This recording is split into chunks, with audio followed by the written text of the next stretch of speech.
Hi friends, welcome back to my channel. In this video என்ன பார்க்க போறோம் பாத்தீங்கன்னா sequence type 2 பார்க்க போறோம். சோ இதுக்கு வந்து நான் நார்மலா ஒரு லைன் போட்டுருக்கேன். Normal silk thread needle எடுத்துர்க்கேன். ஏன்னா நம்ம sequence முதல்ல இதுல தான் வர்க் பண்ண முடியும். சோ அதனால இப்போ நார்மல் sewing thread எடுத்துர்க்கேன் கீழ. ஓகேங்களா? கீழ வந்து நார்மல் sewing thread எடுத்துர்க்கேன் பாருங்க. இப்போ இந்த இடத்துல needle விட்டு thread வெளிய எடுத்து sequence வச்சு ஒரு stitch போட்டுக்கலாம். ஓகேவா? நெக்ஸ்ட் என்ன பண்ணனும்னா இதை இதுக்குள்ள கொண்டு வந்து இதே லைன்ல வச்சு திரும்பி ஒரு stitch. நம்ம வந்து ஃபர்ஸ்ட் டைப்ல என்ன பண்ணுவோம்னா இதுக்குள்ள ஒரு stitch போட்டுட்டு இங்க ஒரு செயின் ஒரு லாக் போடுவோம். திரும்பி அதுக்கு அப்புறம் ஒரு sequence வச்சு வர்க் பண்ணுவோம். ஆனா இதுல என்ன பண்ணனும்னா இந்த sequenceக்கு ஒவ்வொரு sequenceக்கும் அடியில வந்து விட்டு ஒரு ஸ்டிட்ச் போடணும். ஓகேங்களா? ஒரு சீக்வென்ஸ்க்கு ஒரே ஒரு ஸ்டிட்ச் தான் போடுறோம்.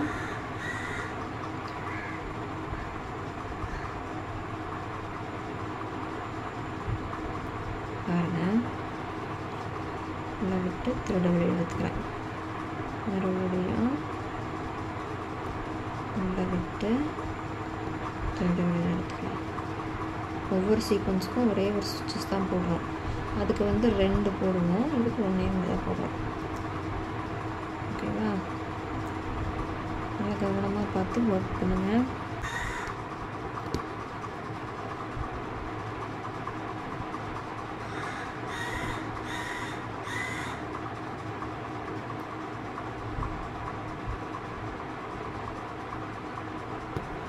ஒவ்வொரு சீக்வென்ஸ்க்கு நடுவில் ஒரு ஸ்டிட்ச் போடுறோம். இப்போ இந்த இடத்துல ஒரு நாட் போட்டு முடிச்சுக்கிறோம். ஓகேவா? ஸோ இது வந்து இது ஒரு டைப். ஓகேங்களா? இது வந்து இது ஒரு டைப்பு. இன்னொரு மெத்தட் சொல்லி கொடுக்குற பாருங்க. இதுக்கு என்ன பண்ணணும்னா ஃபஸ்ட்டு த்ரெட்டை வெளியில் எடுத்துட்டு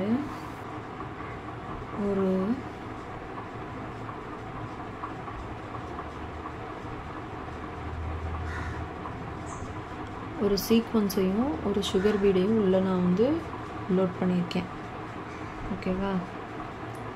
இப்போ ரெண்டையுமே ஒரே இதில் போட்டுட்டு இங்கே வந்து ஒரு பக்கத்துலேயே குத்தி ஒரு லாக் போட்டுட்டு அதுக்கப்புறம் ஒரு குட்டியாக ஒரு செயின் ஸ்டிச் போட்டுக்கிறோம். எதுக்காக இந்த செயின் ஸ்டிச் போடுறோன்னா ஒரு சீக்வென்ஸுக்கும் இன்னொரு சீக்வென்ஸுக்கும் கேப் இருந்தால் தான் அந்த ரவுண்ட் வந்து அழகாக தெரியும். ஸோ அதுக்காக ஒரு சுகர் பீடும் ஒரு சீக்வென்ஸும் ஃபஸ்ட்டு ஒரு சுகர் பீட் ஒரு சீக்வென்ஸ் எடுத்திருக்கேன். ஓகேங்களா?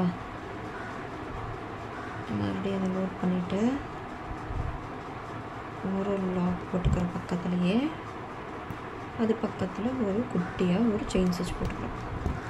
ஓகேவா? பாருங்கள்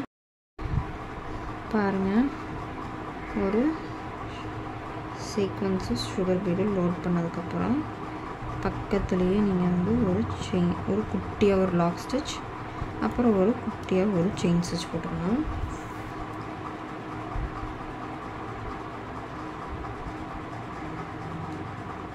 ஓகேவா? ஒரு லாக் போட்டேன். இங்கே வந்து ஒரு குட்டியாக ஒரு செயின் ஸ்டிச் போட்டிருக்கேன். பாருங்கள், லோட் பண்ணிவிட்டு பக்கத்தில் ஒரு குட்டியாக ஒரு செயின் ஸ்டிச் ஒரு குட்டியாக ஒரு லாக் ஸ்டிச் ஒரு செயின் ஸ்டிச் போட்டிருக்கோம். இப்போ இந்த இடத்துல ஒரு லாக் போட்டுட்டு இந்த இடத்துல ஒரு நாட் போட்டு முடிச்சுக்கிறோம். ஸோ இந்த 2 டைப் தான். ஸோ இப்படி தான் வந்து நீங்கள் வந்து சீக்வென்ஸை ஒர்க் பண்ணணும். என்னென்ன ஷேப்ஸ் இருக்குது அப்படிங்கிறத நான் உங்களுக்கு காட்டுறேன். பாருங்கள், இதுதான் அந்த ஷேப்பு. இது வந்து 2 ரவுண்டு ட்ரா பண்ணி அது வந்து ஒரு ஃப்ளார் மாதிரி நான் வந்து ட்ரா பண்ணியிருக்கேன். நீங்கள் இந்த ரவுண்டை சுற்றி ஒர்க் பண்ணணும், உள்ளே ஃபுல்லாக ஃபில் பண்ணணும். ஓகேவா? இப்படி குட்டி குட்டியாக ரவுண்டாக இப்படி ஃபில் பண்ணி ஒர்க் பண்ணணும். இந்த லைன்லேயும் ஒர்க் பண்ணணும். எல்லாமே ஒர்க் பண்ணி கம்ப்ளீட் பண்ணணும். ஓகேங்களா? இதுக்குள்ளேயும் இப்படி ஒர்க் பண்ணணும். ஃபுல்லாக கவர் பண்ணுற மாதிரி நீங்கள் ஒர்க் பண்ணணும். ஓகேவா? இந்த வீடியோ உங்களுக்கு பிடிச்சிருந்ததுன்னா லைக் பண்ணுங்கள், ஷேர் பண்ணுங்கள், சப்ஸ்கிரைப் பண்ணுங்கள். தேங்க்ஸ் ஃபார் வாட்சிங்.